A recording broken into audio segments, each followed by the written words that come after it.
Hello guys. आज हमारे सामने एक ऐसा केस आया कि एक बुजुर्ग दंपत्ति जिनका एक इकलौता बेटा किसी कारण से उसकी मृत्यु हो गई, तो उनके भरण पोषण के लिए उनके पास में कोई भी ऐसा साधन उपलब्ध नहीं है कि वो अपना भरण पोषण कर सकें। बुजुर्ग हैं, लाचार हैं, उनके पास कोई विशेष प्रॉपर्टी भी नहीं है। तो ऐसी स्थिति में माता पिता क्या करें? उन्होंने याचिका दायर की सिविल कोर्ट में। सिविल कोर्ट में उनकी याचिका खारिज हो गई। उसके बाद में उन्होंने हाई कोर्ट में याचिका दायर की। तो उनकी बहू उनके बेटे की जगह, बेटा पुलिस में कांस्टेबल था, बेटे की जगह बहू को गवर्नमेंट जॉब मिल गई और पेंशन मिल गई। अब रीज़न ये है कि बेटा की जगह जब बहू को जॉब और पेंशन मिल रही है तो उन बुजुर्ग माता पिता की पूरी जिम्मेदारी उनका बेटा ले रहा था। अब बेटा ना होने के कारण उनका भरण पोषण कौन करे?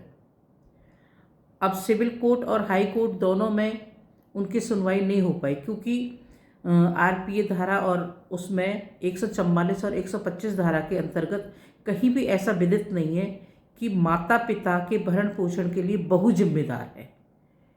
जब तक हमारी कानूनी प्रक्रिया में ऐसा कोई नहीं होगा दस्तावेज, जब तक हाई कोर्ट भी कौन सा डिसीजन दे, क्योंकि हमारे यहाँ डिसीजन रिटन के आधार पे होते हैं। जो भी हमारे संविधान में लिखित कानून बने हुए उन्हीं के आधार पे होता है। लेकिन नैतिकता क्या कहती है? अगर कोई बच्चा अपने माता पिता की जिम्मेदारी नहीं उठा पा रहा तो उनके भरण पोषण के लिए वो कहाँ जाए? आज माता पिता की जिम्मेदारी होती है, अगर किसी बेटे की शादी होती है और किसी कारण से कुछ डिस्प्यूट भी हो जाता है तो माता पिता की पूरी प्रॉपर्टी बहू के नाम चली जाती है, आधी प्रॉपर्टी बेटे की प्रॉपर्टी।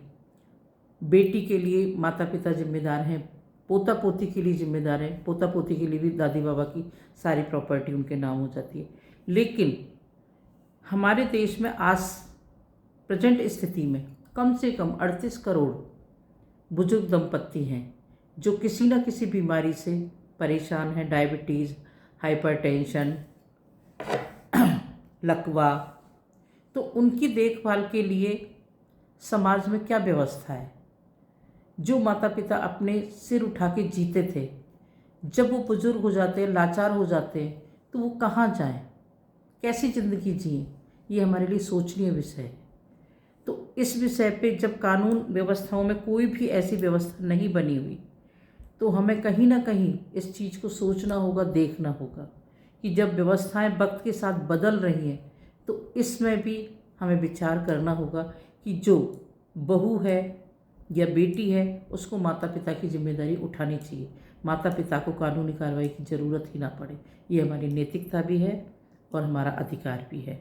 और अगर जो माता पिता की जिम्मेदारी नहीं उठाते हैं तो उनके लिए कोई भी ऐसी कानूनी प्रक्रिया होनी चाहिए कि जिस तरह से उन्होंने अपनी बहू पे क्लेम किया तो कहीं ना कहीं उनकी जिम्मेदारी उठाने के लिए ऐसा कानून भी बनना चाहिए। तो आपकी क्या राय है दोस्तों? आप अपनी राय कमेंट में दें। राधे राधे।